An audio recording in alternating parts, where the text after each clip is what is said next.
Good evening, folks. Welcome once again to another Lit Vibes. This is actually it's not the final one. I was going to say it's the final Lit Vibes, but the final one is tomorrow.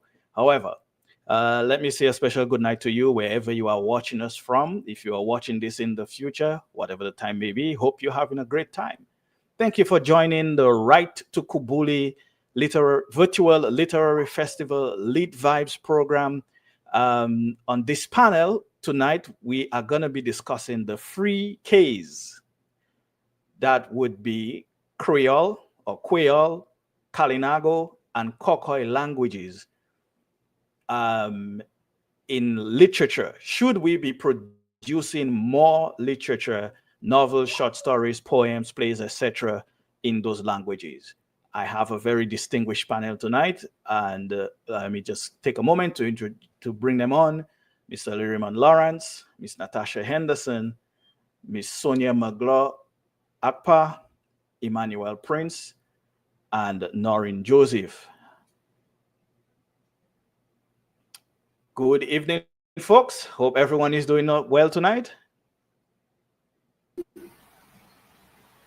Let me just take a moment to tell you thank you for spending part of your Friday night with me. I know you could be doing something else tonight, so thank you very much.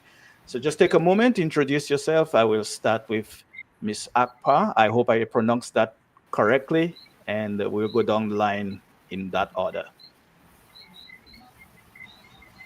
You're muted. You're muted. Sorry about that. Yes, my name is Sonia Maglo Akpa. I am a retired public officer, having served in the government of Dominica for over 30 years. Acted permanent secretary in several ministries, but I work principally as director in the Ministry of Foreign Affairs. I am a linguist, as my studies were principally in linguistics. I did a first degree at the UWI, Mona, Jamaica, in language and literature, and a master's degree at Université Laval, Quebec, Canada, and postgraduate studies in diplomacy and international relations. I have been a member of the Comité pour Études Créole of Dominica, CEC, for over 40 years. So I've done extensive research on the Creole language and contributed to several publications of CEC, including a first dictionary that came out in the 80s, a book on proverbs, a book on Tim Tim, and we're currently working on another Creole dictionary. I've also written several articles on the Creole language, and I've done several presentations on and served as a panelist on many discussions about the Creole language in Dominica. So in a nutshell, that's who I am. Thank you. I thank the organizers for inviting me as a panelist for this discussion, and I really want to congratulate the organizers because this has been an excellent virtual literary festival. It was a great idea, and it's really been wonderful. So congrats to the organizers, and thanks again for having me as a panelist. Thank you. All right. Thank you, Miss Akpa. Natasha Henderson. Okay, good evening, Sam. Good evening to all our panelists, my fellow panelists, and to all the viewers of this program. My name is Natasha Henderson, and I do wear many hats in my life, but currently the director of Linguistics Plus Academy, which is a tutoring service based in Dominica and St. Lucia, and we specialize in foreign languages. As it pertains to the topic, I am very passionate about language, our local languages as well as international languages. And coincidentally, I just released a book that is very close in line with what we're discussing, although it is really with French. It's written in French. So we might get the opportunity to talk a little bit more about that. But I've been writing from a very young age. As a child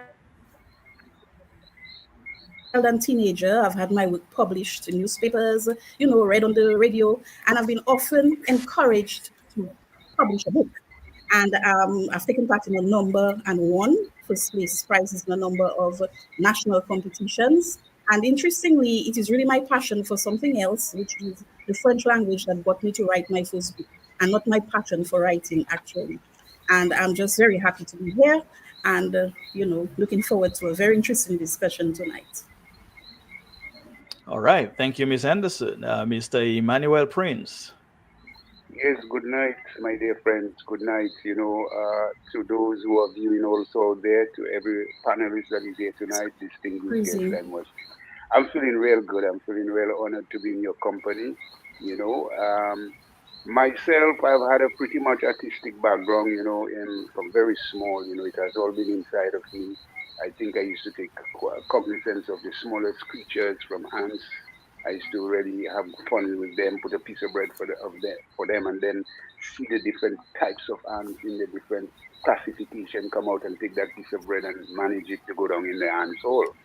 But at the same time, with that background, I became very poetic. I've written quite a few poems, but unfortunately, because of certain events, climatic events, I've lost some of them, And I've written songs also. Some of them I have in my heart that I can see a few lines in some of them. But the Kokoi language that I am most interested in and very proud of is, is one of the things that has really stuck on to me. And even at my age right now, what has really come across to me is that I don't really necessarily have the patience to say I'm writing a book or anything like that. But what has really come across to me strongly is if I could get that language in poem, in poetry, and song, I believe it would make a definite mark because I realize that in song and poetry, these things get stuck to people very easily. I hear them reciting certain songs that even in Buyo, you'll hear people saying the lyrics very clearly, So this is an area I'm looking at, and I'm proud to be here tonight to share with you all further as the discussion opens up. Okay, so thank you. All right. And thank you, Mr. Raymond Lawrence. Would you mind introducing yourself? I mean, if you're Dominican and you don't know Raymond Lawrence, you have a problem. But for the rest of the world, let me just add, we have Dr. Simon Mafia and I created a puzzle book, a crossword puzzle book. And it's basically about a little bit Dominican history, way to teach especially those in the diaspora, about Dominican history. And one of the questions on there is, who is the longest serving cultural officer in Dominica? Anybody know that answer? To date. Anyway, I just thought I'd share that with you. Go ahead and let us know a little Yeah. bit about yourself. Yeah, well, thank you very much. And let me say good evening to our listeners and our viewers as well. My name is Raymond Lawrence. I'm a former Chief Cultural Officer. I worked with the Cultural Division for about 36 years actually, but I've been involved in arts and culture probably about 55, 56 years or so. Um, I'm a former chairman of the National Cultural Council and the Independence Committee, and currently I chair the Committee Poetic Creole. I've been chairing that committee now probably for about 20 years, I think. Um, Delivered a number of presentations on culture and various aspects of culture in Dominica and overseas. I've traveled with Dominica cultural delegations to various festivals, including Expo in Dubai in 2021. Um, and I'm the director of the Waitukubuli Dance Theatre Company, which this year we're celebrating 54 years. I have a Bachelor of Arts in Radio and Television at the University of Steubenville in Ohio, and a Master's in Mass Communications and Culture from the University of North Texas in Denton, Texas. So, yeah, basically that's about it. Yes, and I believe you could go on. Miss Jo Noreen is trying to join us, but she's having a little bit of issues. But we'll continue until such time she's able to join us. One thing I didn't say is much about myself. As you see, my name is Sam George. I'm a writer. I wrote. I'm the chair of the Piton Noir Writing Collective, which writes sci-fi fantasy with a Dominican folklore twist. So we incorporate, the old stories we grew up with. Those are incorporated in our stories. Our anthology called the Flying Crapple has published 3 books. We're currently working on the 4th book, and I recently published my first solo book, which is called The Trust. It's not set in Dominica, but Dominica is also gets involved essentially. And everything I write, I have to write Whitey Kubuli into there. And I like using the Kalinago name for Dominica in my writing. So um, I, I'm a web and software developer by the day, and I also produce and manage TDN radio. So quite a bit. I'll stop there for now. And one thing I want to do before we get started is I want to acknowledge that 8 years ago, Hurricane Maria made landfall in Dominica and leaving behind some unprecedented damage. And so I just want us to just recognize that that was actually yesterday, the 17th. So just, you know, keep the folks we lost in mind, and the memories and so on. So let's jump right in because I don't want to keep you all here for too long. Um, so obviously we're talking about language, and Dominica has technically 3 languages. Um, well, I would say 4 because some of us took French in school, and some people still actually um, write in French. Natasha, you mentioned your book is written in French, so but we wanted to take a look at um, the languages we know, and even some. I'll come to that question, but I'll start with you, Emmanuel Prince. Um, Kokoi language. Is it considered a language, or something that people just talk, or you know what is its state right now? Do the young people even speak Kokoi? I'll give you a chance to answer those two, and then we'll.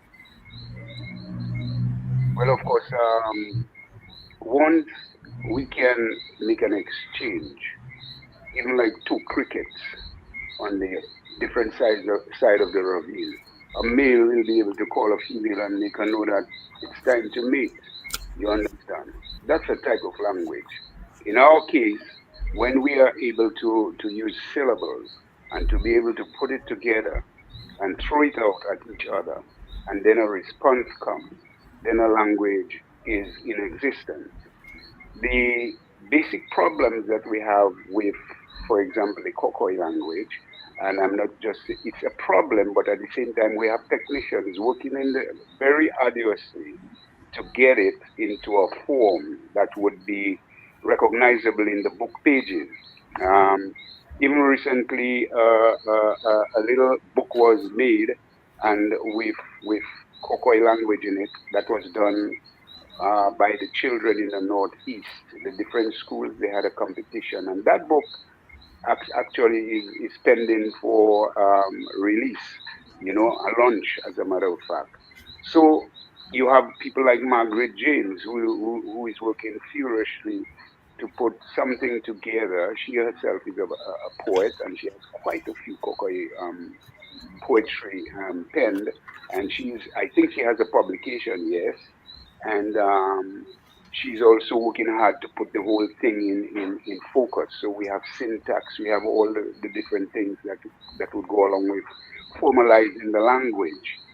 So yes, it is a language, and we have basically 4 communities and that speak that language relatively, well, I would say Margot and Wesley would be the most prominent communities speaking that language fluently.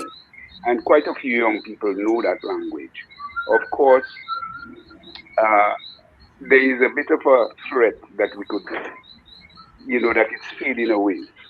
You understand? But that is where I came up with the whole idea that it could be introduced in poetry and particularly song, because music helps people to retain things.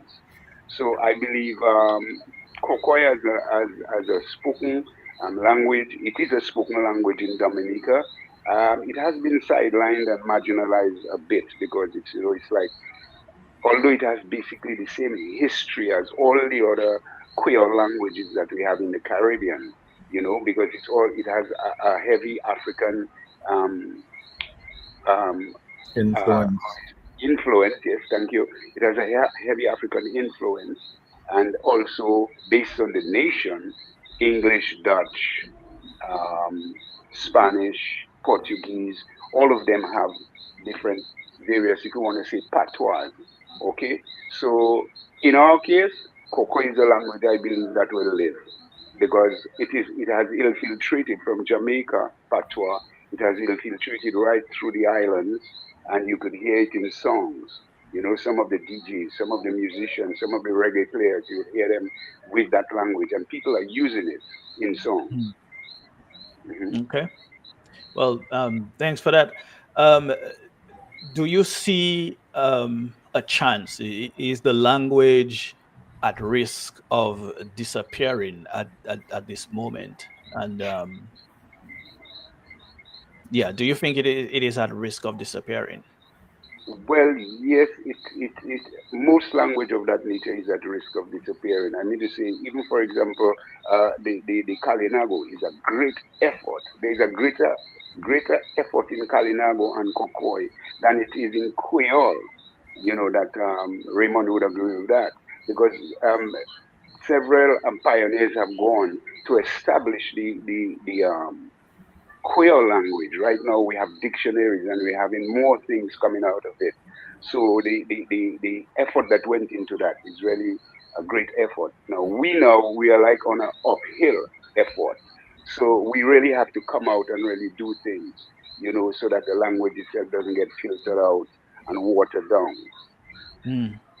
Okay. Mhm. Uh, yeah. You mentioned the Kalinago language, which we were supposed to have Mr. Gregory Rabes with us tonight, but unfortunately he couldn't make it. Um, what about the Kalinago language? Its current status. Is it in a stage of recovery? Um, you know, uh, is there any documentation? How that language be rediscovered Well, yeah, and taught to the young folks and preserved? Um, well, yes, it has to take on the language itself it's there, but it's evolving now. It's coming to the pages, and that's most important. And we have certain tools these days. Once we get familiar with them, it will assist us very greatly in preserving those language and developing them. Artificial intelligence is something. Once we get into that area, there, it can help us quite greatly and push promulgate the language very forcefully. You understand? So the language itself Kalinago, there is a great effort that has been done as a matter of fact, every morning before the BBS's news, we have a session in Kalinago. And mhm. the thing, I listen to it, and the thing is just that we need to have it expressed and exposed much more in other areas that people could get accustomed to it. That's where they give the word of the day, right? The Yeah, yeah, Kalinago word of the yes, day. that's right. Yes. Yeah. One of the It's things that also it's also Kalinago week this week as well. So just one one more point before I congratulations. close. Yeah, one of the things I noticed when I went to St. Lucia is St. Lucia is very heavy into Creole. You Mhm. enter a place and the first thing the person says, "Bonjour, comment Right. vous bien?" Your eyes is rolling because you don't. The person reads that and say, "Oh, you don't speak," but they introduce it. So they Hmm. keep doing that. So they are reinforcing it every time. And I believe, I think I told Raymond that sometimes ago. I say, Raymond, boy, in terms of the Creole languages and even what is already existing from the effort that you are pushing, well, Creole on a whole, we supposed to be having more exposure of that in the year rather than encapsulating it between October and let's say the end of the year. Because the influx of foreign media and imprintations, you understand, is much heavier. But if we could do ours a little bit more often, you know, it will help the language better. Mm. All right, Mr. Lawrence, what are your thoughts on the Kalinago language? How what do they need to do as a people, and how can we, the rest of the nation, assist them in preserving their language and making it keeping it a part of Dominica's history? What do we do? Yeah, well, first of all, on the positive side, they've had research and documentation which was done by French priests um, who resided in Dominica many years ago, and they did research on the Kalinago language, and in fact created a dictionary. There was Father Labat and Father Breton. They did.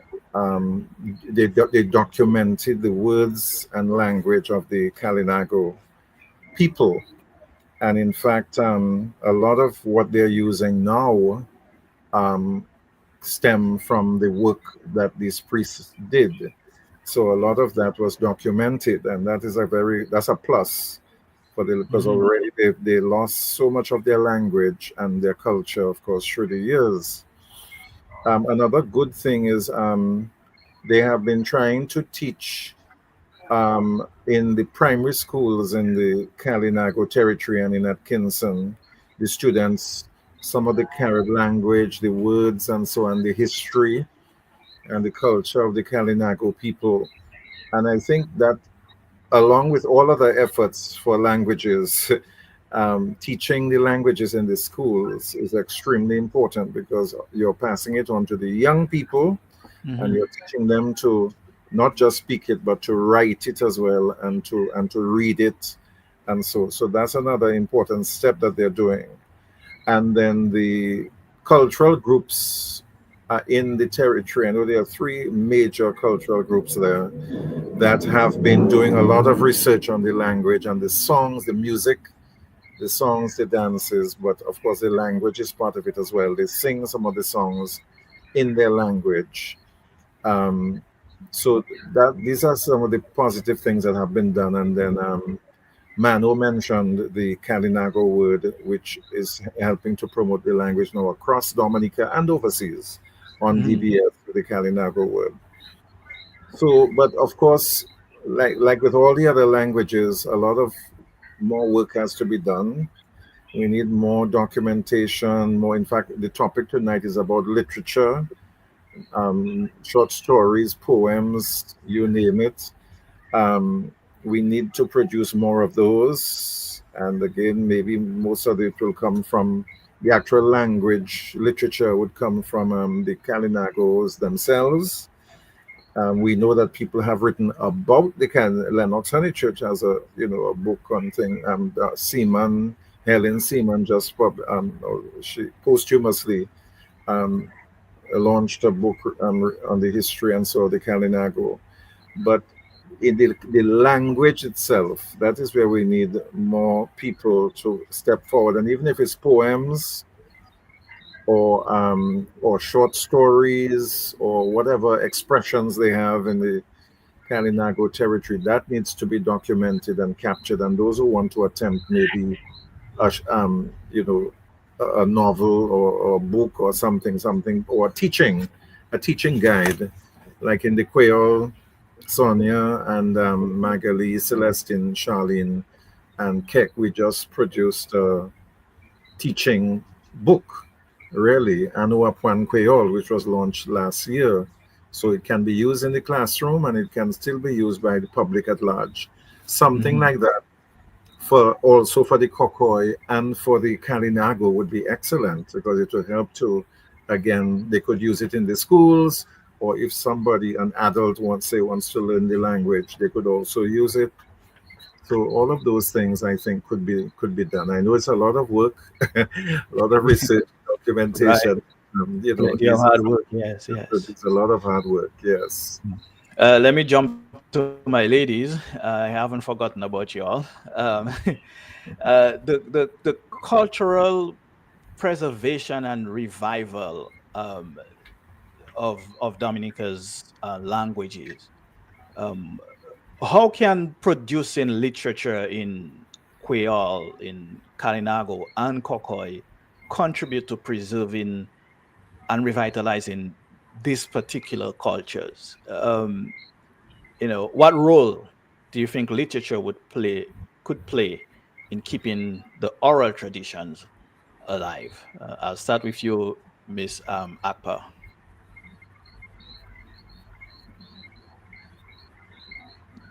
You're muted. Okay, thank you, Sam. Well, documentation is key to recording any language with a view to preserving that language. Okay. For many years, people looked at Creole as a spoken language and an oral language.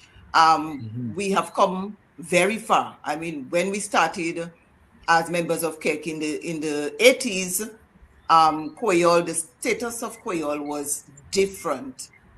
For one, people didn't consider it a language, and they just looked at it as something that was spoken by people from the country or the lower class. We've come a long way. The attitudes have changed. The status of Creole has changed, and I think now as we see, for example, less and less young people using the language, it is important to document, to produce literature in the language, as Raymond said, that would help, especially the young people, to um, learn, to be able to read, to be able to write. I mean, a writing system for Creole has existed from the 80s, and so there is a standard orthography. Creole has its own grammar, syntax, and so on.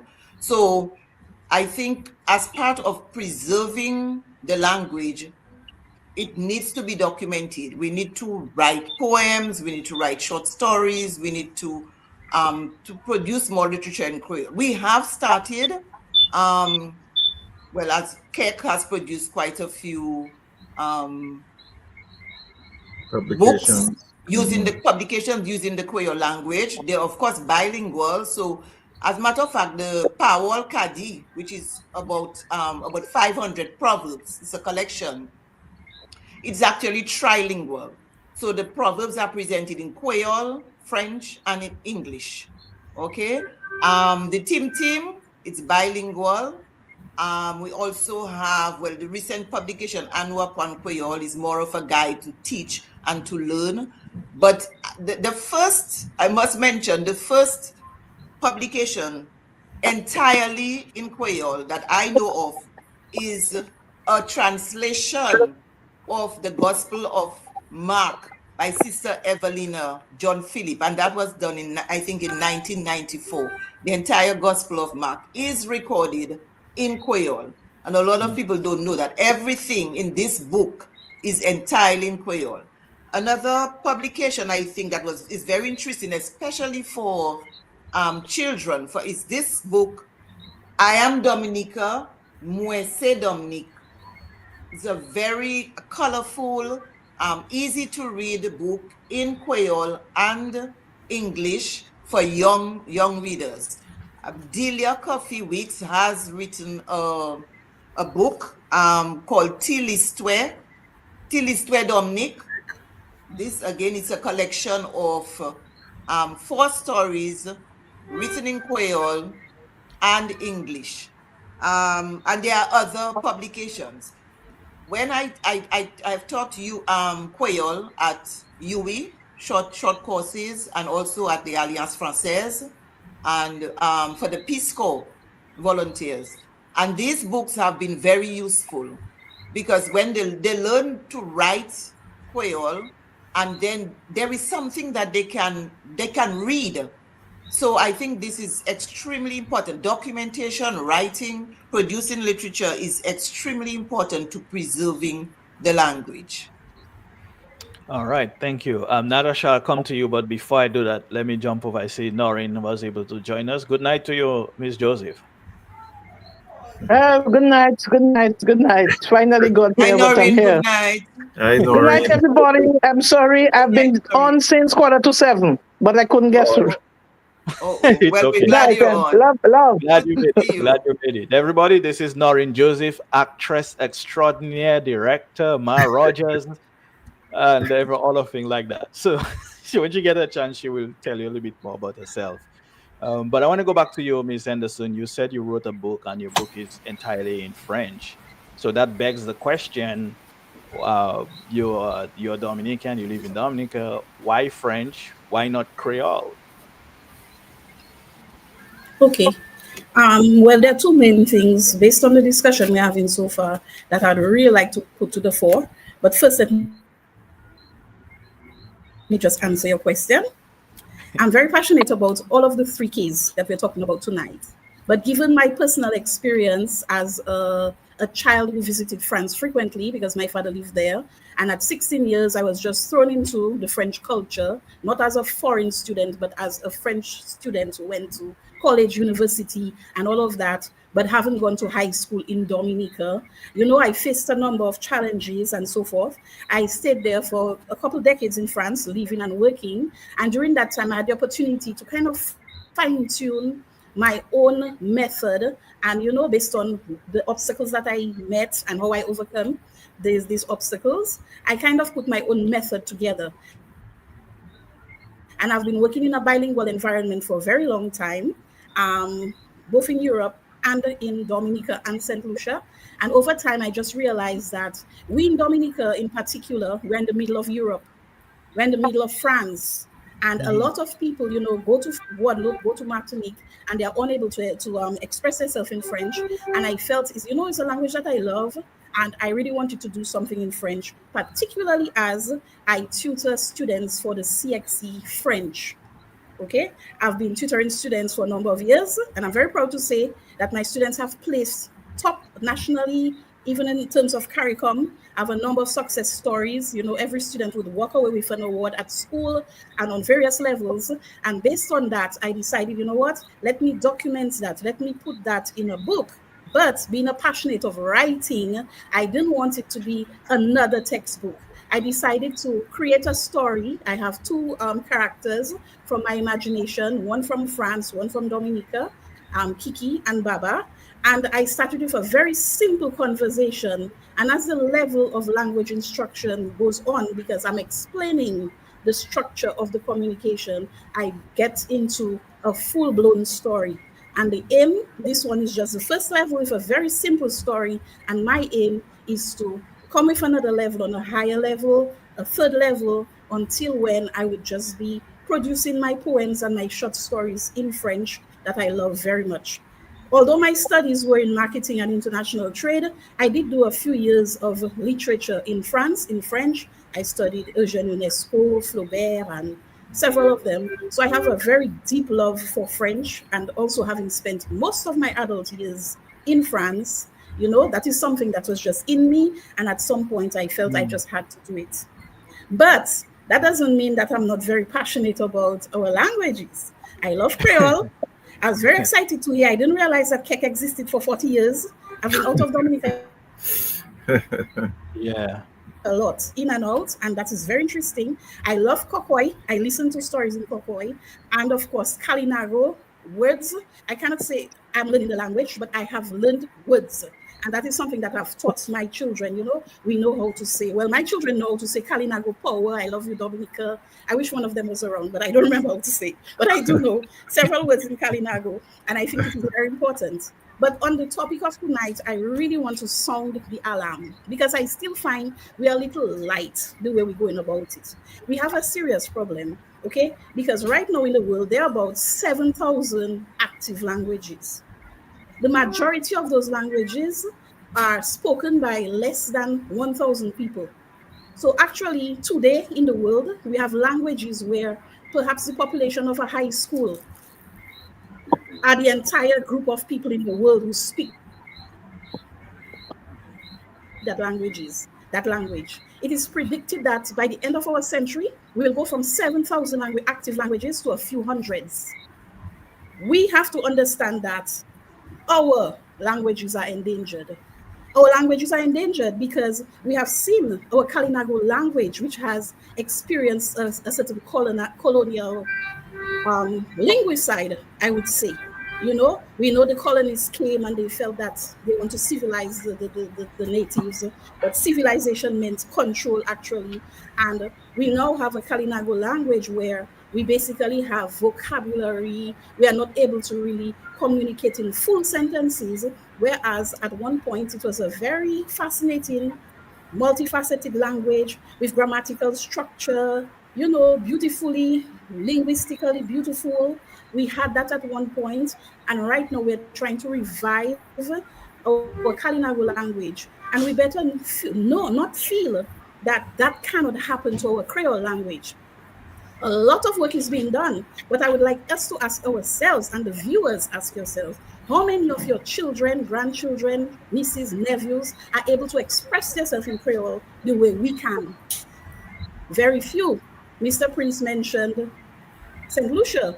I spent 4 years in St. Lucia after Hurricane Maria, and I was so amazed to see, you know, the young children speaking Creole to each other, and not necessarily children who came from areas like Granby or Soufriere, like in Dominica, all over. It was fascinating to see that in a PTA meeting where we had, you know, a certain level of people would just start speaking in Creole in a very formal setting. So they're a little bit ahead of us. And while we're doing a lot of work, and I really appreciate the documentation that is, you know, I'm hearing about tonight, some I'm hearing for the first time, I'll definitely put my pocket where my mouth is and I'm going to go out and buy a few. And I would really like to encourage people to understand that if our language is endangered, if our children don't speak these languages, we are in trouble. And as Mrs. Akpa was saying, I think that is a very important point that at one point, Creole was seen as a, you know, low class, you know, people don't speak Creole, speak English and that sort of thing. With Creole being written now in books, the people who thought it was a language for illiterates, well, here we have it. It's documented. You can buy a book, you can read, you can learn. It's a real language. Creole is complex. I love Creole. You know, Mrs. Akbar can share it is we have tenses, we have parts of speech, we have grammar, we have verb tenses like any other language, and maybe a lot of people don't know that. So to the question that we are asking tonight, of course, is a very, very big yes, you know, for our languages to be in the written word, but also in the performed word for poetry, song. Why not full calypso in Creole sometimes? I love calypso as well. I've been serving as a calypso judge, and I'd really like to see calypso in Creole, in Kokoi, maybe some, you know, a little bit of Kalinago here and there where we can. So basically, that is my position on our topic tonight. All To right, start. thank you. Well said. Well said. Appreciate it. Noreen, I'm going to come to you since you haven't had a chance to speak yet.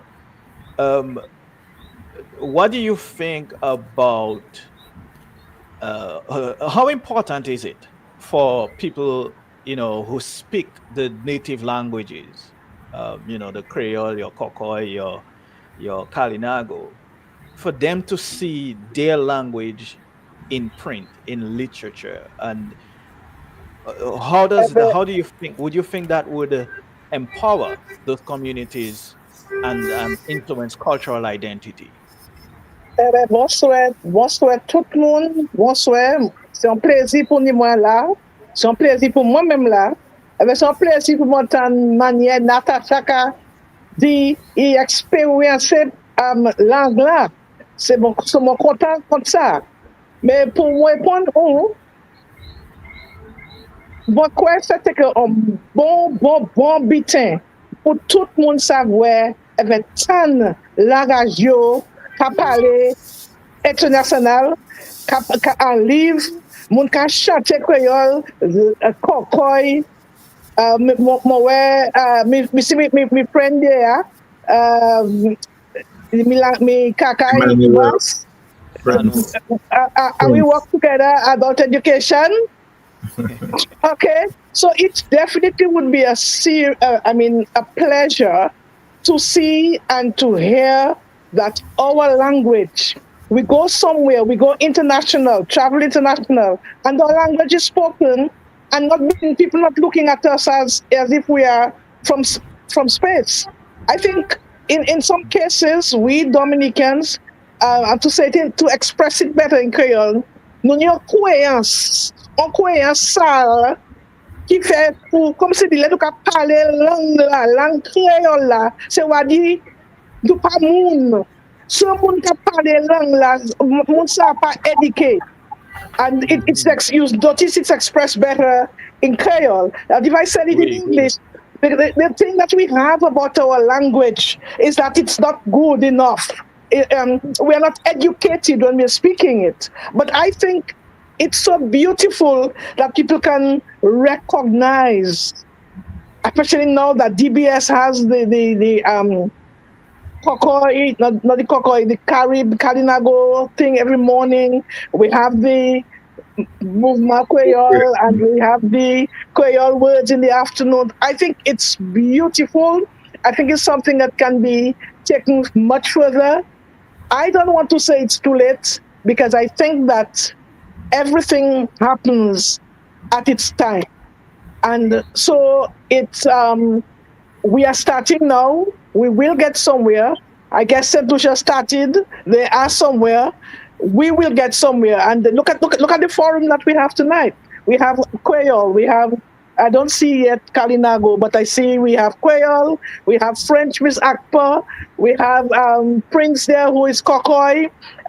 Allah, we are one family today. Wesley Bega where they.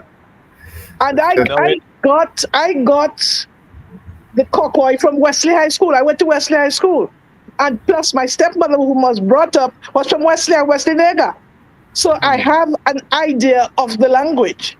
But because we don't hear it often and we don't speak it often, all of our languages, we seem to have a feeling that it should only be spoken of at Independence time, like tomorrow and Sunday and probably on November 3rd. So that is where I stand, and I see Raymond here, and I'm sure he's blue to the face.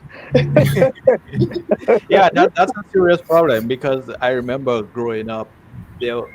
One thing I will say, my grandparents and my parents, they never stopped us from learning Creole, but plenty of families they were prevented from speaking the Creole language for whatever reason. Some said it was because, well, that was the gossip language. When the adults are talking, they don't want the children to be listening.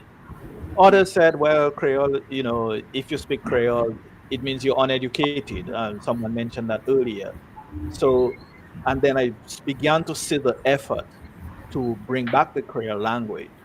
And then some of the other languages, we sort of put them on the back burner. So I want to ask this question now. What are some of the challenges, the main obstacles that you all have encountered in your attempts to write in any of the languages that you, Dominica's languages, whether that's Creole, Kokoy, or I know we don't have our Kalinago person, but I mean, someone can probably speak on that. What are some of those challenges you come up against?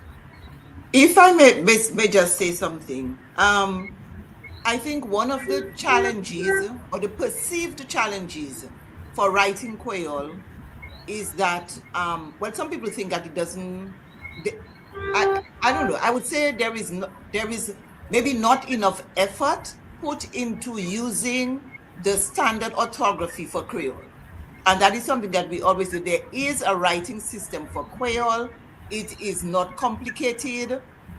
It is very easy to learn because it is every sound in Creole is represented by one symbol. So it's not like English where you have A and you have apple, able, attend, and all those sounds. When you see A in Creole, it is always A. Okay, so there's no confusion. So there is a writing system, and I don't think people are making enough effort to learn and use the writing system. You look at text written in Creole, there is French, there is all kinds of English. They just mix everything. How do you write something like che, your heart, as Coeur? There's nothing there's no connection between those two. So I think people need to just make an effort to learn the writing system and use it. I will say though that one of the challenges, especially for maybe for the younger people, is Creole has a lot of nasal sounds like bon and moins. Okay, and sometimes that can be a challenge because even in teaching Creole, I've had some students who really struggled a bit with those nasal sounds. But once they get it, then no problem. Some people complain about the accents, but there are 3 accents, and the accent on the E distinguishes from A from A. So when you see voix, it's true, voix to C. So that is the accent distinguishes the A sound from the E sound. When you hear E, it is always E with a grave accent. When you hear A, it is always E with an acute accent. Okay, so these are some of the, I think, perceived challenges. Another thing, I think that there is a high level of illiteracy in Creole because people are not making enough effort to read and to write the Creole language. People say also that Creole is Creole is a language with a lot of variants, but that's what makes the language beautiful. So Jacques Wabe will say l'argent, and for money, we say l'argent. They will say more akai, mokale akai more. We will say mokale akai moins. Okay, so, you have a word like help. Some people say ede, some say ende, some say wede. So that is what makes the language. Some say wende too. Wende and all of that. L'obilier, all of. But all of these variations make the language a very rich and beautiful language. So people just have to accept that, the way that people speak in Grand Bay may not necessarily be the way that people speak Creole in Viecas or in Portsmouth. Okay, I know the Grand Bayans use a lot of nasal songs, a lot of nasals. So I think those are just perceived challenges.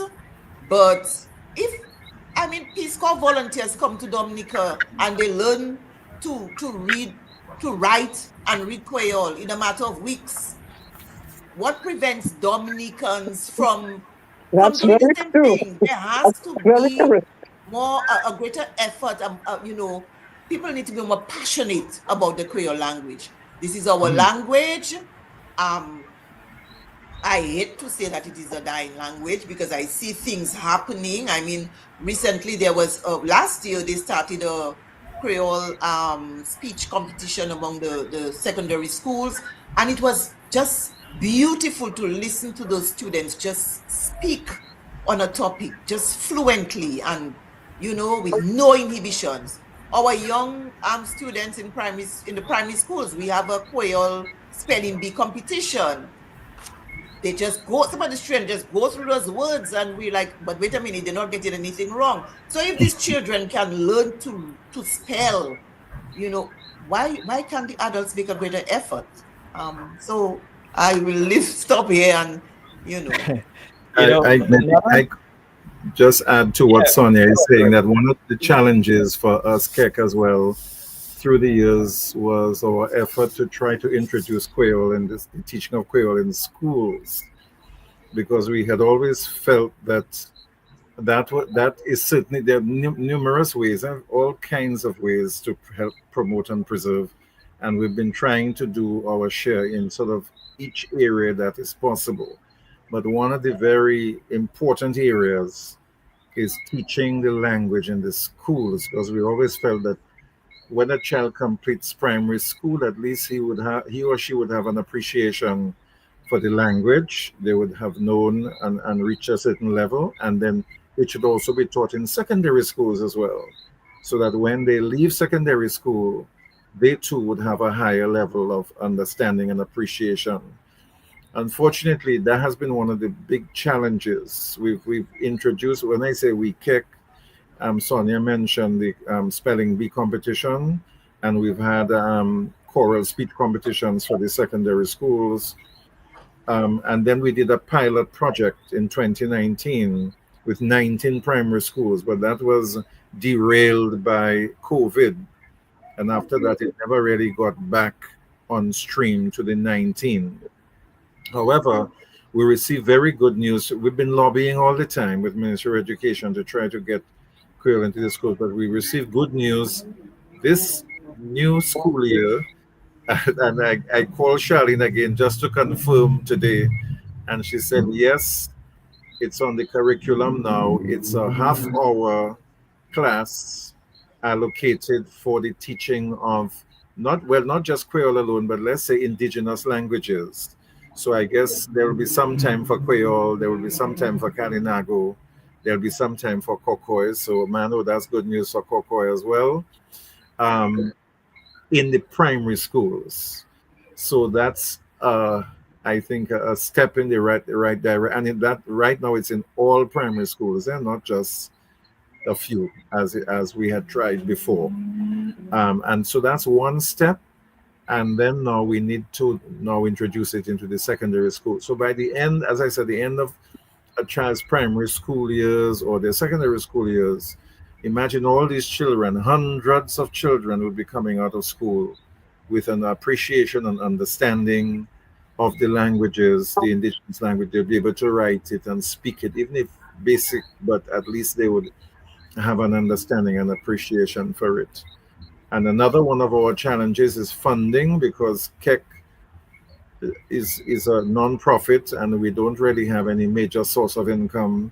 And yes, we would like to do this. We want to do a number of different projects, but the money sometimes is not there. So we have been asking foreign aid institutions, like we got help from the French embassy in St. Lucia for the publication that Sonia and them did, the Anuapuan Creole. The French embassy in St. Lucia funded that. And we also got funding from the US embassy in Barbados that contributed towards this new dictionary that we are about to publish.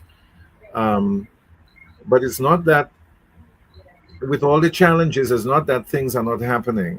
We also have to remember that there are a number of publications now that we have that we didn't have before. There are dictionaries. We're working on a new dictionary now. These primary schools, we've introduced the language into the schools. So that's a step in the right direction. And so the little bit, and the programs, I think Noreen mentioned it, the program, the Mo Creole on DBS, and the movement. We have a movement Creole on Queen 95, and plus Experience Creole is very popular with Fontaine and Milia Joseph, Iwana Fontaine and Milia. So, but we cannot stop there. We have to do more. There's a lot more work to be done. A lot more work. Right, right. But just So, if Noreen, I'm coming to you, Noreen. I'm going to you. okay, I wanted to ask you what you know what can the private sector as well as NGOs and the government, the public sector, do to help overcome some of those challenges beyond the basics, the financing and that and so on. What else can the public and private sector do? well, And you can I have your think yeah. I think a lot can be done, and we always must remember we have to creep before we walk or run. And so when people in your business, whether be it private or government, are speaking the language, do not try to shush them. Don't ask them to what you're talking about because it may be their first language. For instance, a person from Grande's first language is Creole. The first thing I heard when I got when they made me was Creole.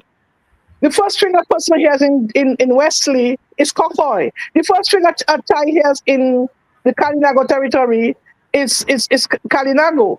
So we ought not to suppress people when they're trying to speak the language in the workplace. And the fruit cake people can have with it, like we used to have in adult education before, where the people can bring their workers at some point in some part of their office to have sessions. I remember that we had sessions in adult education. DFC had it, Domlec had it, and we were going there to teach adult education. So I think we already have institutions in place that can go out and help the private sector. I've been hearing so long that Creole should be introduced in the House of Assembly, and I'm yet to hear it. What is it that when you say something in Creole, you have to quickly translate it? Why? Just speak the language. Just let's go on. And most times it sounds better. And I'm saying Creole because I speak Creole, but I'm sure the same thing can be said for Kokoy, and the same thing can be said for Kalinago. We ought not to suppress people when they're speaking the language. How is it? During Independence time, everybody sings Creole songs. Everybody sings Creole songs. What is happening? Why is it only at this time we're speaking the language?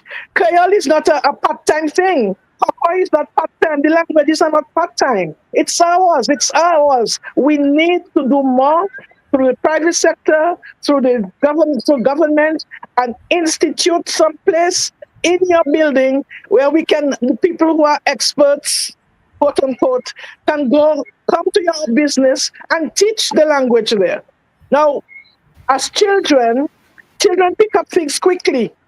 So therefore, why aren't we teaching the children at the primary and the Head Start and this time the crash wherever they go? Why aren't we teaching them the language from there? They go to learn it.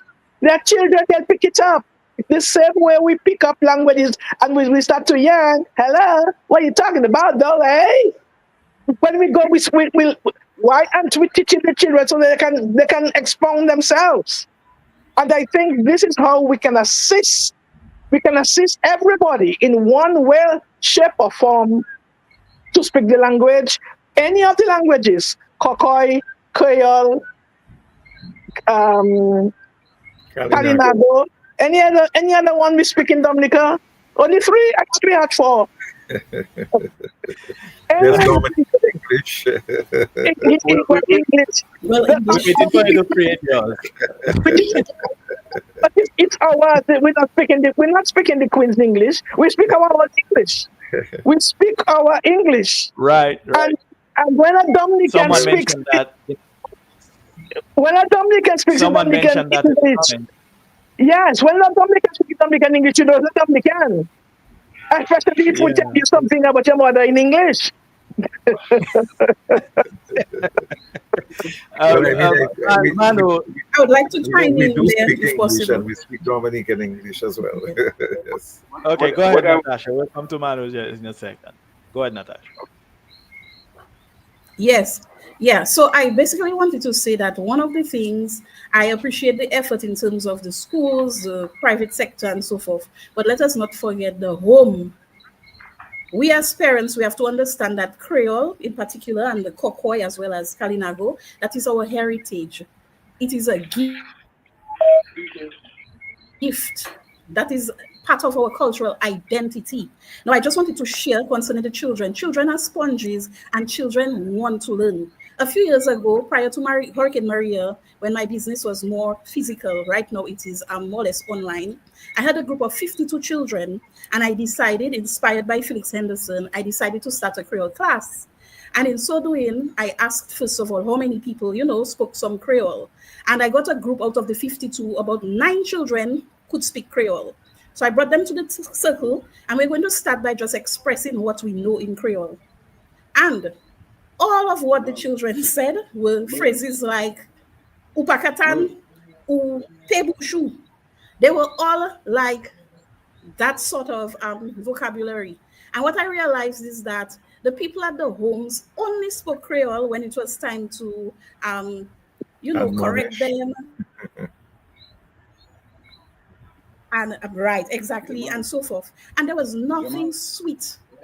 So even that, we have to pay attention to that. When we are speaking to our children, and the only time is we open our mouth, we say, Uka pale twop, and that kind of thing. Every child in Dominica knows how to say Uka pale twop, I believe. Pebushu. Pebushu. So,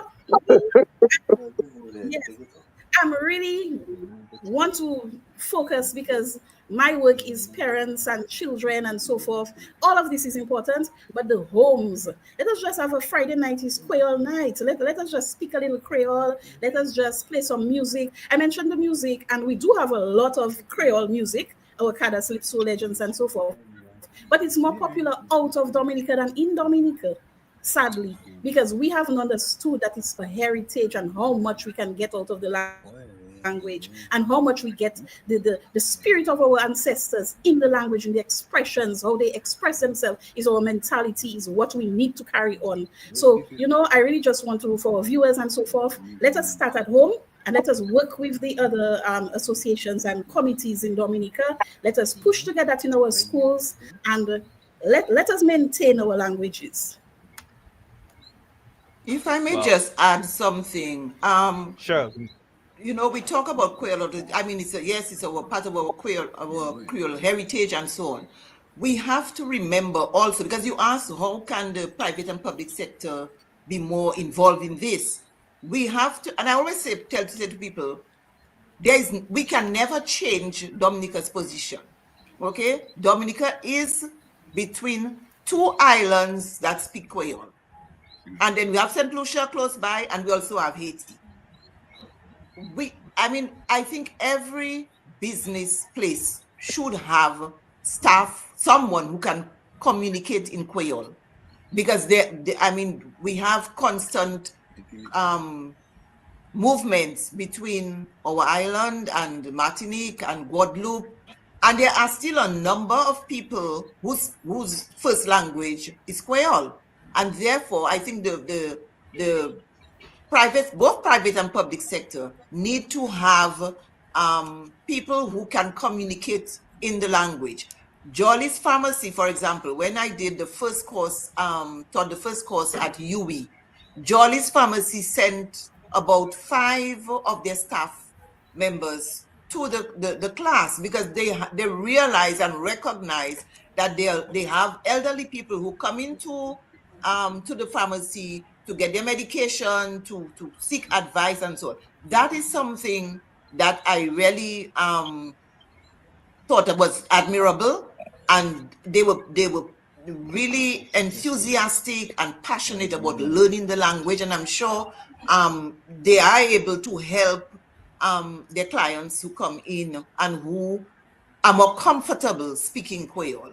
So Creole also is a language of communication with several countries in the world, but for us, Martinique, Guadeloupe, Haiti, we still have a significant Haitian population in Dominica who speak Creole, and Saint Lucia. So it's yes, it is our cultural identity and so on, and it is in everything that has to do with our culture.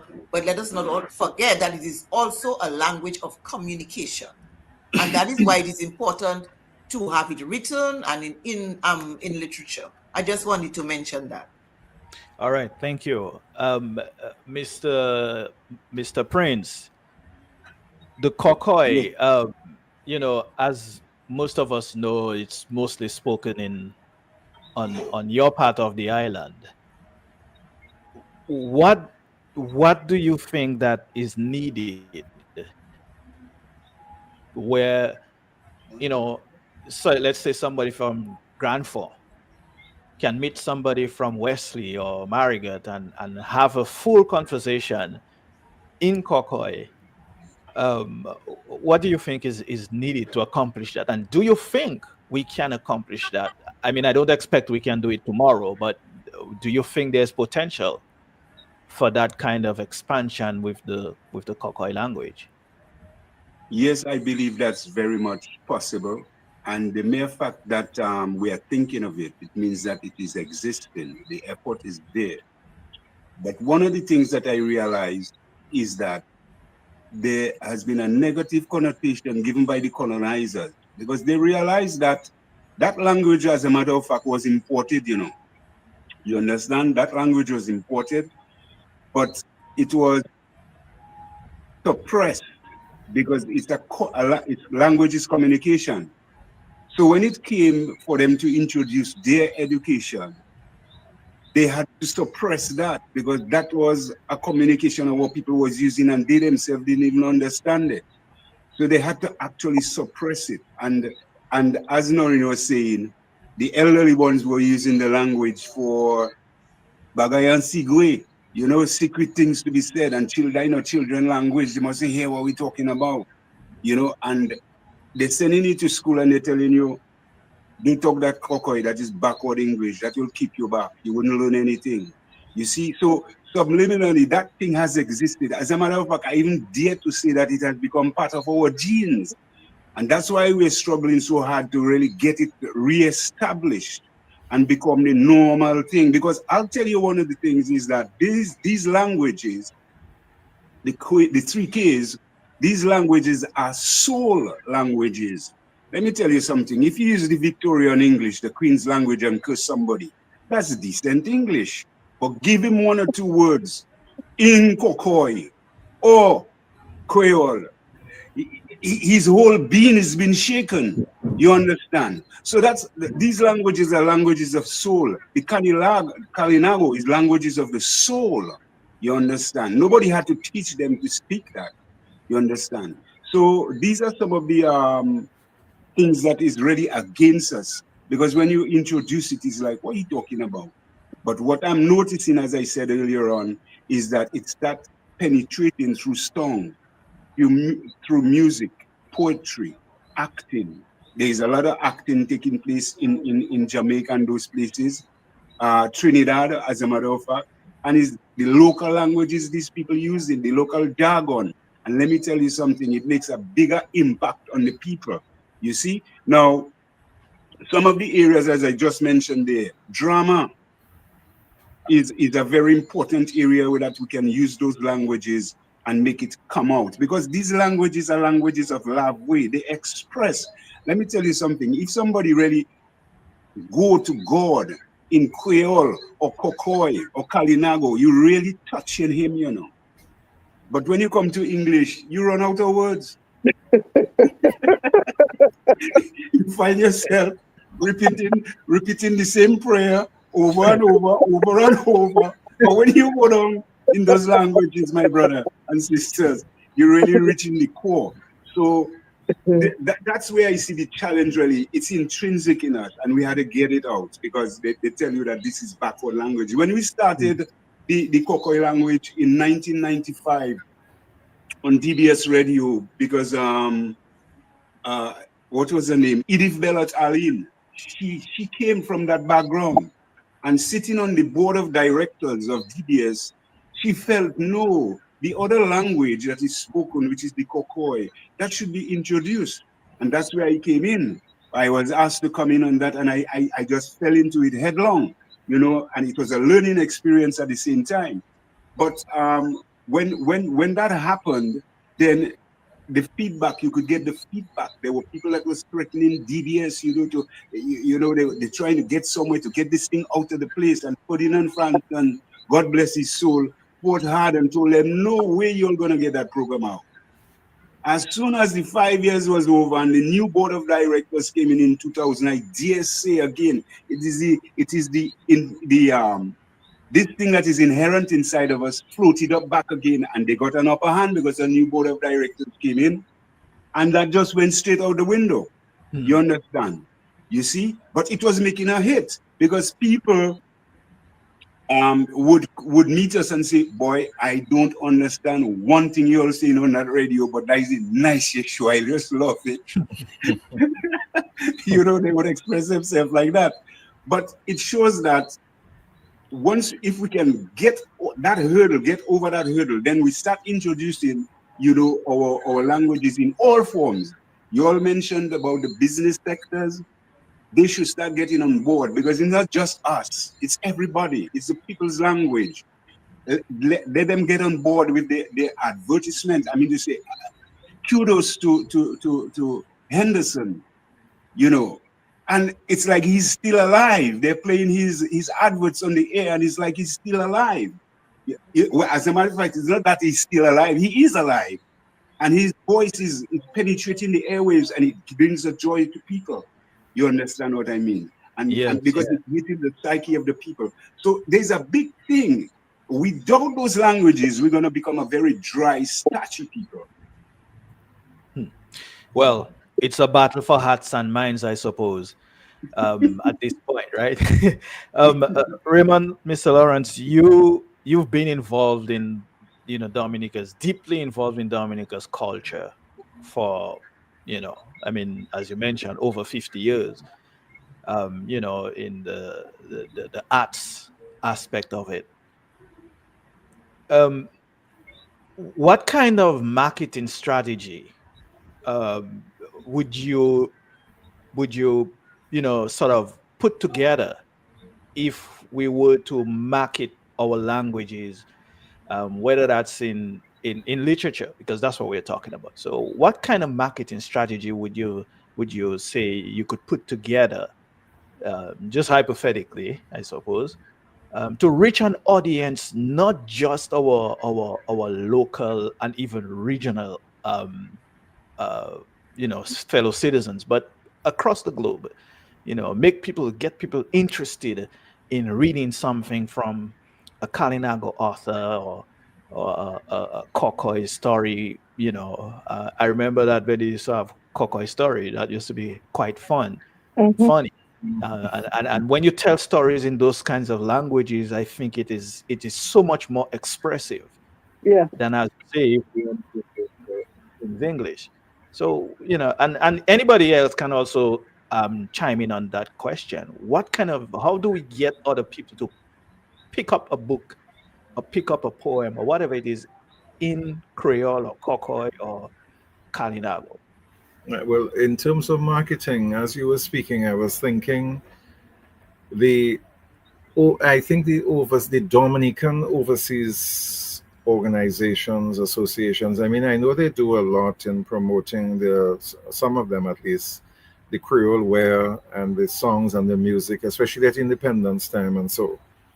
But I still find, in a way, maybe we can challenge them a little bit to take on a little more and to help promote the languages, which is what we're talking about, in their areas. So, for instance, those in the States promoting the States, those in Canada, those in England, those in Europe.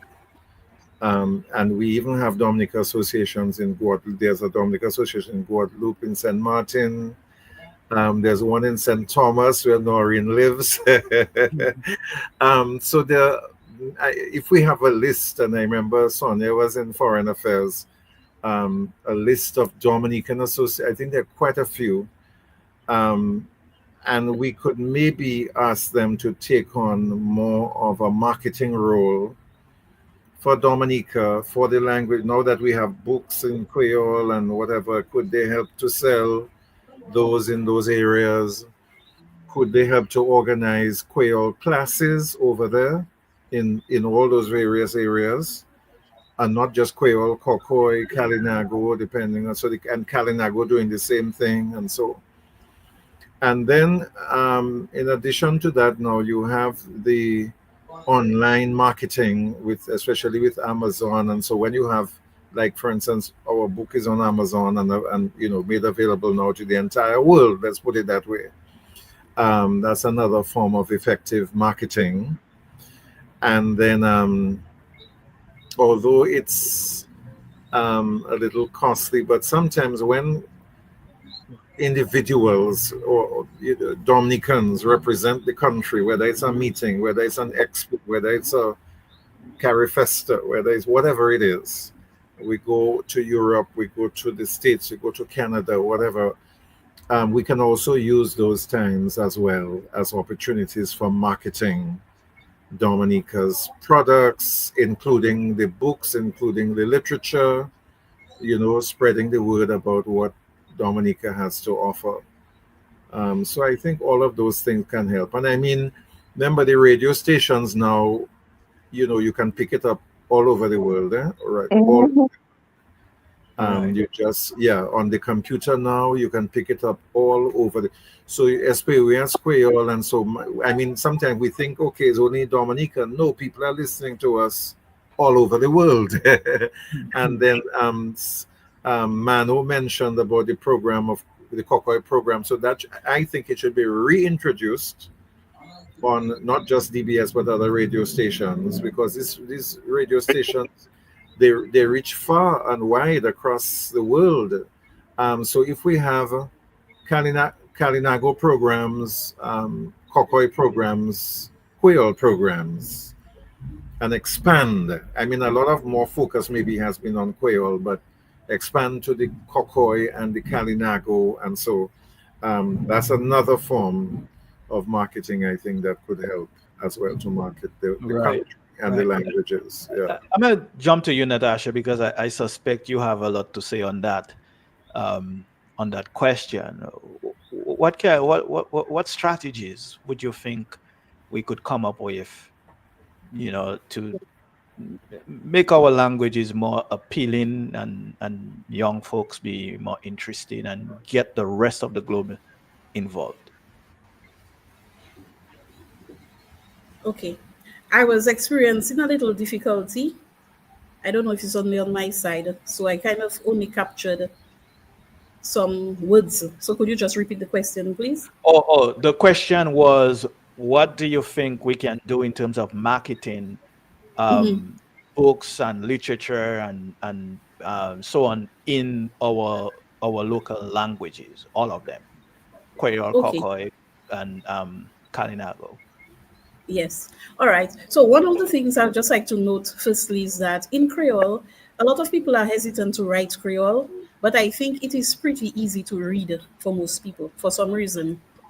Whenever we see like a phrase written in Creole, you can read it. You have a little knowledge of French and so forth, and we kind of and people are hesitant to write. So definitely we need more books. We need to read a little more. We need to understand, how it is spelled and so forth. I very much like the idea and agree with using the Dominican diaspora because that's where the numbers are. Every Dominican who's based abroad want to bring a little piece of Dominica to their families and friends, and we have to find a way to target, these people who are out there. We have radio, but we now have social media. And one of the things that I did not mention, but with my book, obviously, pronunciation is an important part of it. And one of the things I did, I have a cartoon version of my story. So you can actually, there's a code that you, in the book, when you purchase the book, it takes you to a platform on YouTube and you see an animated version of the story. You can hear the pronunciation and you can actually interact with us. So I think even in terms of that, we need a lot of that with our books, have it on social media. Everybody's on Facebook, though the younger generation, they are more on Instagram and TikTok. I have not really seen much of the TikToks like in Creole. So that would be a very good way of bringing our Creole out there and even getting our people in Dominica. But as think from my observation, I may be wrong. There's a lot of excitement on the outside. Creole is not a problem in Guadeloupe, Martinique, Haiti, St. Lucia, and so forth. Dominicans abroad are trying to, pick up their Creole. There's been a lot of demand for classes. I know there's a Creole class probably going on right now from Creole Heartbeats going on in Dominica. People, are very much interested in learning Creole, but we just need to make more effort to go where the crowd is, basically. The crowd is on social media, and let us get the word out there. But I don't know if for a little while, I was having some difficulties, and I kind of went into the comments to see what was happening. And I saw a message, someone named Sharon Dorival, who is saying that in grade 5, they were introduced to Creole by Mr. Sebastian. She didn't say what school. And she said we had to tell stories in Creole every afternoon, only a few minutes. Every child had a day. It was interesting.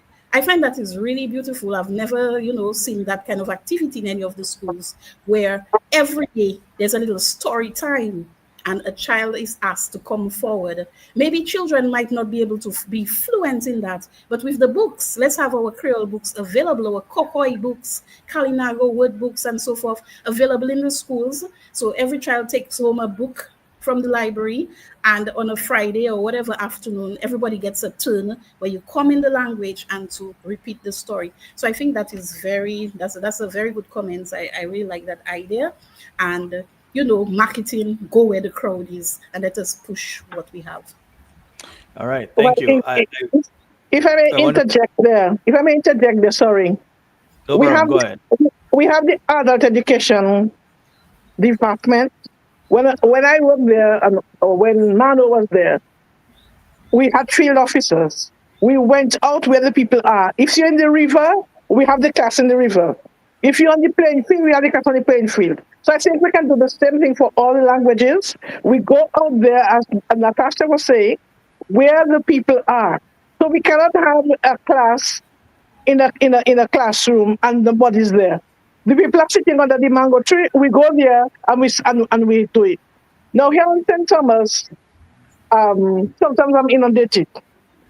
Even I'm in close to the area where they do food stamps, and a lot of people who come for food stamps. A lot of them, I'm not bashing anybody. A lot of them are Haitians.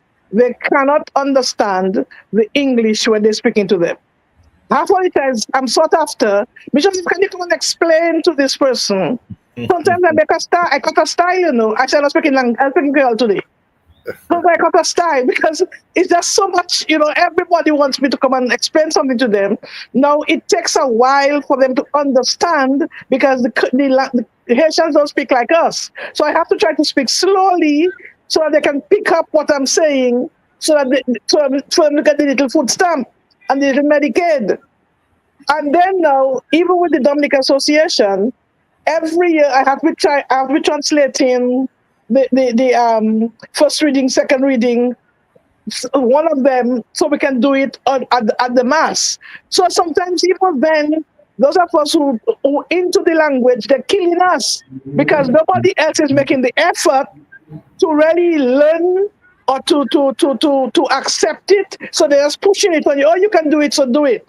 And I would really like if we could, like Natasha is saying, go where people are. Let everybody put out your little 10 cents, your little 2 cents, whatever you can say it. Don't say, "Well, I can't speak it." Say what you have to say. Say it. Like when the fella singing the song, say it, sing. Talk. And that way, as Raymond was saying, we can market it because everybody is saying what they can say. I remember when I was at the cultural division, before Raymond could speak Creole, every Creole program, Raymond told me, "Now when you go," and then he learned. Look, Raymond was speaking Creole better than me. So that is how we have to do it. We have to make the effort. And quit saying, "I cannot, I tell you, patois business." It's not patois. It's Creole. It's a language. It has subject and predicate and verb and describe my word of this and this and that and accent and whatever. I taught Japanese Creole when they came to Dominica, when we had the fisheries. And they were learning it. Why can't we? Why can't we who are born? We are bande. We have to speak the language, but we have to do something. We have 5 minutes left because I wanted us to leave here at at 8:30. Um, so let me just take a few of the comments, and maybe someone just jump in and chime in on it. As we'll take this one from Sharon Dorival again. Um, she says the Creole story time with Mr. Sebastian was the Colleyhouse Primary School, and during the 1990-1991 school year. And I think her point is we should be doing that again. Um, but we should expand that to the other languages. And I think we sort of mentioned that earlier, but somebody just reiterate on that. Because I would think that publishing literature in these languages would have a great impact. It would affect the prestige and probably encourage the younger generation to learn these languages, to be Yeah. enthusiastic about speaking the languages, about these languages. So, Just anyone of maybe just to respond to, now that education has given some room for the indigenous languages on the curriculum for primary schools, I think here is an opportunity, and because you're dealing with primary school children, they're not as grown up as the secondary school students. So that you can, with them, you can use stories, you can use ring games, you can use songs, you can use, apart from whatever else they can, do in the using the languages. But I think now is an opportunity to do what Mr. Sebastian was doing, encourage the children to speak in Creole, to, give stories in Creole, read stories for them, and that kind of thing. So, in other words, they're learning in different, and you can sing Creole songs. That's another form of them learning the Creole, or help them to dramatize, do a little skit. At home, one playing the mother, one playing the child, and they're speaking Creole, and so many things could be done to get the children interested in learning the languages. So I just think it's an opportunity now. I really think we should get those children speaking in the class, whether it's reading poetry, telling stories, whatever, in the languages, so that they get to Yeah. use it more often. yeah, Well, Yes, the I agree. If I may yeah, just add, Keck really has been concentrating more on the Creole language, but I really would like to see a little more attention paid to Kokoi. I know there's a renewed interest in the Kalinago language. Prosper Paris is one of the stalwarts who's really working towards, promotion of the language. And I think there's a young yes, Sanford who was written something in maybe a storybook for children in the Kalinago language. So Yes, there is renewed interest, but I find there's not enough attention being paid to Kokoi. And I really would like to see some kind of movement to help because I mean we know it is not spoken as much as Creole in Dominica, but it is one of our indigenous languages. And I think I don't know how we can do it, but there needs to be some more attention paid to um Kokoi, to writing. I'm not sure how much literature there is. I know that Margaret James, for example, has written a lot of poetry in the Creole language. And as In the one of the Kokoi. panelists said, these languages it's like from our heart, our soul. That is how we can best express ourselves. So I know there's been poetry written in Kokoi, but as far as stories, even the Kokoi Tori, you know, those short stories should be documented that's and right. used, yeah. in the schools and so on. We need to pay more attention to Kokoi. All yeah. right. So I everyone, I this agree will with be that. our last word. So just go around and so we can begin to wind down one at a time. Okay. Well, I really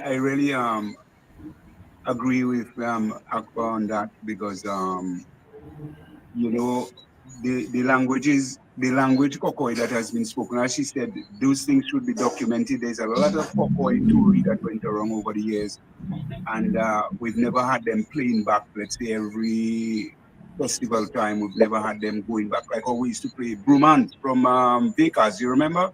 Yeah, Lawrence. Right.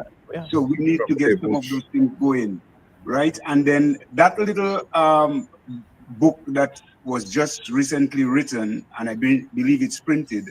I'm encouraging those who are behind it, you know, to really get it launched. Because, and I suggested to them to get it launched during this season that is coming up, so we can make a better impact, and from there move on. All right. Thank you for that. Next person, anybody else, just jump in. Your last words, final words tonight, and hopefully this won't be the final conversation on this. But what I would want to say in closing is, every body and sector of society has a role to play. You know, sometimes when we look for solutions, we say, okay, one that should put that other person should do that, but really it's everybody. So we have to understand government has to play its role, especially with major education. Private sector has to play its role and get their staff to learn the Creole, and they themselves put funds into whatever Creole activities there are. Village councils could be having classes in their villages and with youth groups. Youth groups can play a role. You know, the schools play a role. The churches, they have been playing a role in their readings and their preaching sometimes. And the songs, they sing Creole songs in church as well. Churches as well. So, you know, and the radio stations, TV, social media, you know, and of course, KEC and UE has classes and college has classes now in Creole. So, you know, it's all of us. It's all of us.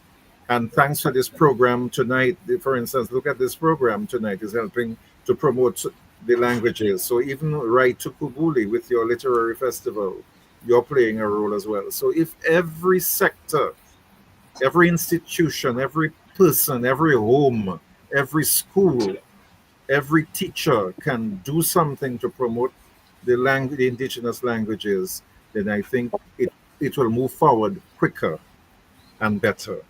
all right, thank you for that. Next. Mwen ka bat bravo pou program sa oswe ya. Pou nou tout ka vini ka pale a diferent langaj, ki di se kokoy, ki di se Creole, ki di se Kalinago, nou tout ka pale langaj nou. Ça c'est un bon bitin. Si nous tout ça fait un effort pour répondre, gouvernement, ni ça pour faire, Church, Chillingford, Astafan, yo tout yo dit ça pour faire. Les moun nou ka parler créole ba moun, pas di yo pe la, ça y ka di ya. Ani continuer, nous commencer ça. A pizi, nous petit à petit, nous rappeler. Même nous-mêmes qui fait même bagaille. Petit à petit, nous arrivons là. Et bien, il y a ça qui, dans le monde, ça, biwe Dominique, parce que, bizi bagaille, qui fait l'école, les teachers, si les ça, il y a ça pour faire mon travail Dominique, so, est-ce que moi, Okay. So for myself, in conclusion, sorry. No problem. Okay. Yes, in conclusion, I just also want to lend my support to the Kokoi language, because in my, work with Calypso, I've noticed that anytime there's a line in Kokoi, in a Calypso, that is the punchline that people love. So there's a need for it. So I want to encourage all the people who are fluent in Kokoi, get the confidence, document your work. Bring out the books, because we really want to hear it. Don't think as if, there's not a market for it. There's an opportunity for it. And I want to say to all our viewers, we have mentioned a lot of publications. Please support. It's nice that the publications are there. Go to the bookstores and support. Birthdays are coming up. Christmas is coming up. Buy one book instead of a doll. Buy some books instead of a truck and a car. So let us support. Let us all play our part. And thank you, Right to Kubuli Festival. Great initiative. And, next time, looking forward to more of these opportunities. Thank you. All right. Thank you, Ms. Okay, Akbar. just in closing, I just want to again thank Right to Kubuli, the organizers, for organizing this panel, and the entire festival has been really a great festival. And then I would closing Anu Apwan Creole, our publication. We've been talking about it a lot. It is available on Amazon and at Jay's bookstore. I encourage people to purchase copies of Anu Apwan Creole. Merci en pile tout le monde. All right. Thank you. Okay. Merci autant. Good to see you, Noreen. Long time. It's a reunion here. So yes, I just want to take a moment to say thank you to the panelists and for your tremendously wonderful contributions tonight. I think we had a great conversation, but I would say let's not keep the conversation, let's not go home tonight and forget it. Let's keep working towards promoting our indigenous languages and making sure that they are written down. I always say, and plenty of people always say, that if you don't write your own history, someone else will write it for you, and they will write what they want. So I just want to encourage us. Many of us in the audience and are writers or authors. So this is your chance to do something in one of the languages and so on. If you're not fluent in it, that's okay. Write in English and have someone fluent in it translate it for you. So I'm going to take that advice myself. So I'm not just telling you what to do. I'm just saying those are efforts we can all take, and maybe that will help to propel the revitalization or the continued growth of our indigenous languages. Again, thank you to the audience, those of you who participated, posted comments. Thank you. And I will say good night from Right to Kobuli Lit Fest for tonight. And tomorrow is the final day. We actually have a live program. It's going to be fun. We have a couple of DJs from TDN Radio who will be assisting us. We will have also an in-memory segment. I believe that's where we will begin. It's just, just to remember some of our great writers who have passed on, from Rasmo to Alwyn Bully and a few others. So spend the day with us tomorrow. Should be good. All right. Thank you all. Thank you, Sam. Thank you. Good evening, everybody. Bonsoir. Thank you. Bye. Bonsoir. Bonsoir, Noreen. Bye. Bonsoir. Yeah, thank you. Bye. Bye-bye.